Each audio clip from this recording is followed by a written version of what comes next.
Hi, I'm James Shillinglaw, and I'm here with Thomas Maslam, who's president of Disney Signature Experiences. Well, what's that? Well, right now it means Disney Cruise Line, and we're here aboard the brand new Disney Wish, first time, first cruise, and we're going to talk to Thomas a little bit about this wonderful ship, and it turns out both he and I were on the very first Disney ship, Disney Magic, back in 1998. We'll talk a little bit about that too, and you'll hear about all that and more on Insider Travel Report. Now, first of all, Thomas, just describe your role, because it even goes beyond Disney Cruise Line. We've known each other since Crystal days, and you were in Disney before. As I said, you were on Disney Magic back in 1998. But talk about your responsibilities and what being president of Disney Signature Experiences means. Well, thank you, and hello, everyone. Well, I tell you what it means to be president of Disney Signature Experiences. It means I'm one of the luckiest guys in the world. I get to wake up every day, lead some of the most incredible team members you can imagine. And within Disney Signature Experiences, we are fortunate to have several companies. We lead the Disney Cruise Line, which of course we now enjoy, with the arrival of Disney Wish. We have the Disney Vacation Clubs. We have our Adventures by Disney tour business, National Geographic Expedition, and just recently launched a new business, Story Living by Disney. So you talk about being very, very fortunate. I keep telling my team I'm the luckiest guy in the world. I wake up, have just the most wonderful, wonderful businesses that I'm privileged to lead, and just great people around me. And now, of course, we're here on what I think is just emotional for us, because this is truly a labor of love. Mm-hmm. And the Disney Wish, I look at it every day, and I know people can say you're biased, but I think it is Disney storytelling at its best. Well, that's the thing I wanted to ask you about it. Let's focus on Wish. And, obviously you were there at the beginning when the first ship launched, and then this is now the fifth ship, and then you have two more to come in this series. What is different about this ship? I'm almost everything, but it's what are the things you want to highlight? And I'd like to sort of go down through each kind of category.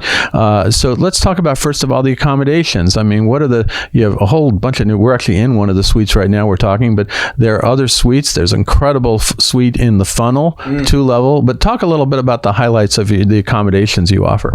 Listen, there's numerous things that we've done with our accommodations. First of all, uniqueness. The funnel suite, right? That's just one of many of these things. We have more suites on this ship than on our existing ship, simply because of consumer demand. But we've also increased, it's just the depth and the variety. No matter in what room you stay, we have incredible stories in every single room. It's really about telling a story and how we make you feel, how we immerse you. And these accommodations that we have throughout the ship, by the way, whether you are in a suite or whether you are in a balcony room, whether you are in any one of them, we tell great stories in all of them. We drawn from years of experience, literally years of experience, for our unique guest space, because we really, really, really believe we're in a market on our own, and we've really listened to them very carefully. We always go where the consumers and where the guests want us to go, and we really made sure that we think of every last and single details. And here is what gets me really excited. By the way, this is about the whole ship, not just within the accommodations, but of course within the accommodations we've done the same thing. I really wanted to make sure with the team has really gone out of its way to say, hey, no matter whether you travel as a single traveler, whether you travel as a family or multi-generations, large families, right? We wanted to make sure that everyone really deserves and has the best time of their lives. Mm-hmm. And to do that, you got to design your accommodations accordingly, right? Whether you stay in there by yourself or you stay in there with your families, you got to make sure that the programming is accordingly, and your design is in a way where you really make sure that the spaces, the way they have been designed, our industrial engineers, they've studied obsessively the pattern of how people behave, how they walk, to make sure that as we designed the adult-only areas, the children's areas, the different restaurants, the aqueduct, the first attraction at sea, and it is truly an attraction. The Aqua Mouse was amazing. Aqua Mouse. And I'm going to try to try that. Have you tried it yet? Actually, I've tried it a few days ago, and today I'm going to go on again at 1:15. But it is truly an attraction. It is a Disney attraction, immersing you in a story, and it's just you got to come on and try it. Well, I want to try it now. Let's turn to the dining, because I mean, Disney was revolutionary at the time in 1998, doing rotational dining. You have rotational dining here too, and I was happy to hear that your waiter and assistant waiter come with you to the different things, but you have a totally different theme for each restaurant. Talk about those restaurants and what those themes are. Very, very, very proud of what the team, our Imagineers, have dreamed up and what our operational folks bring to life. And I tell you, we've really continued with our rotational dining because our guests love it. They love when their server moves with them because they get to know each other. And that's how the personalized service comes out.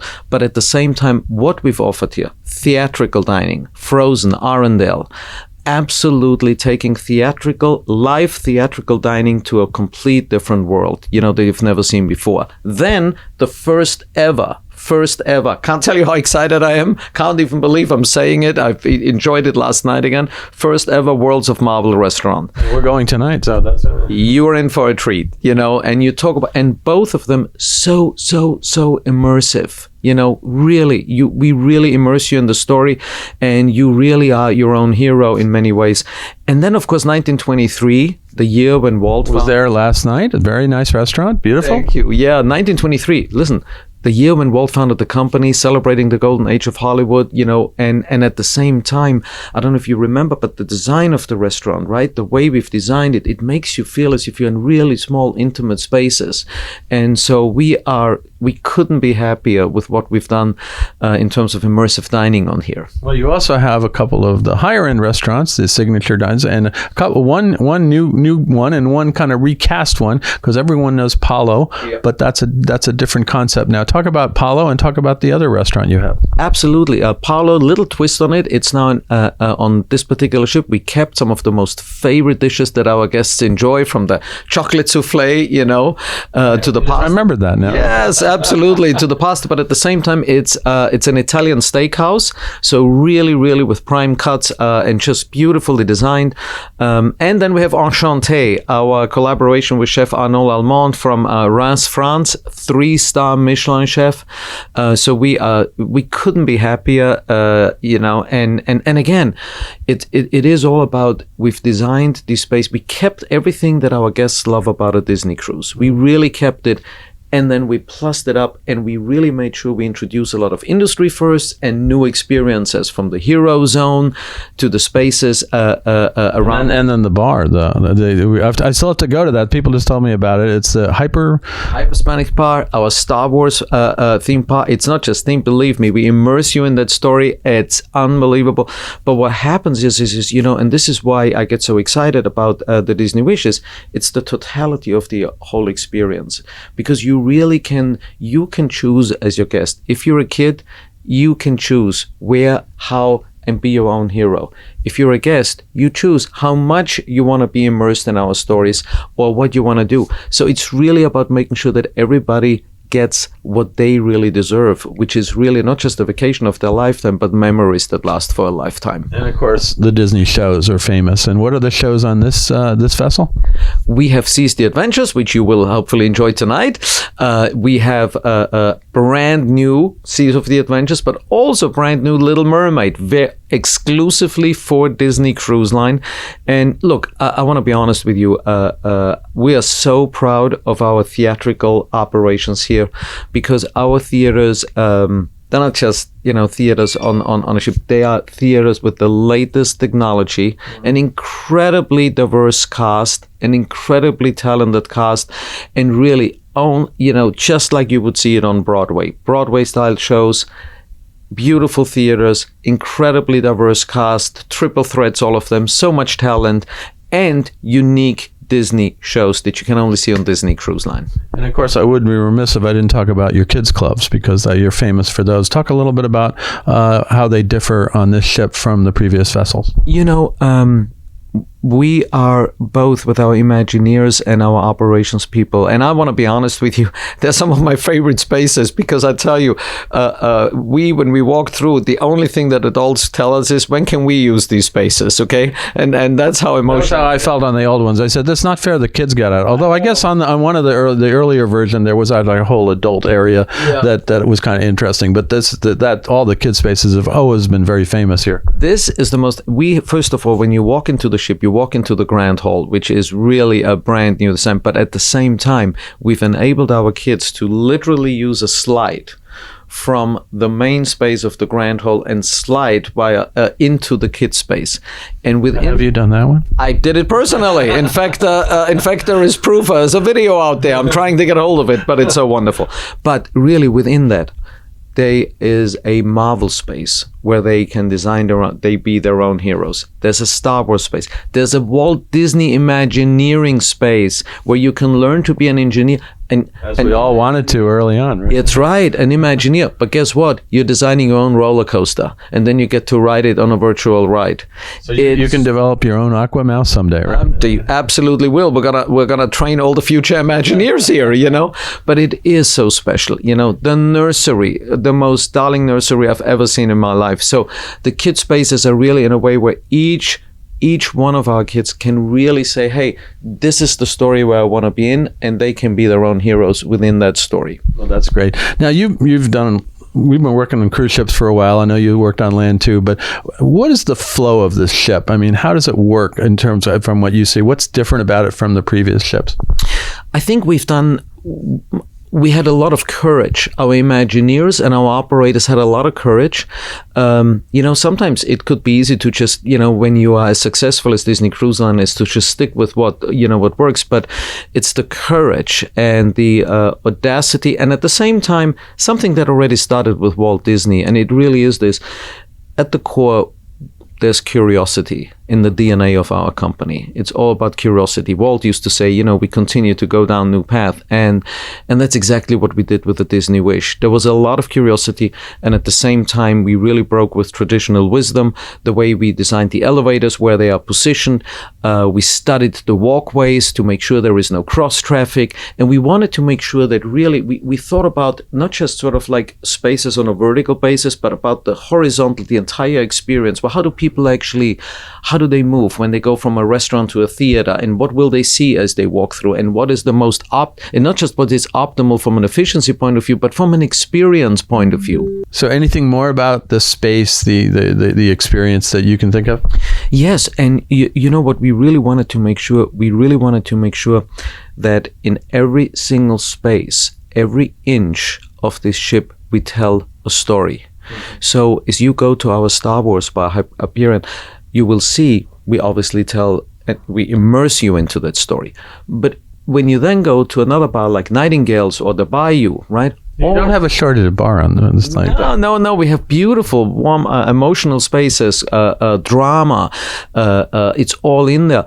But all of it is inspired by Disney stories. So you may walk the Rose that you see on deck 12 aft is, for example, inspired by the Beauty and the Beast, and so every inch of this magnificent vessel is really all about storytelling at the heart, and I think it is storytelling like we've never done before.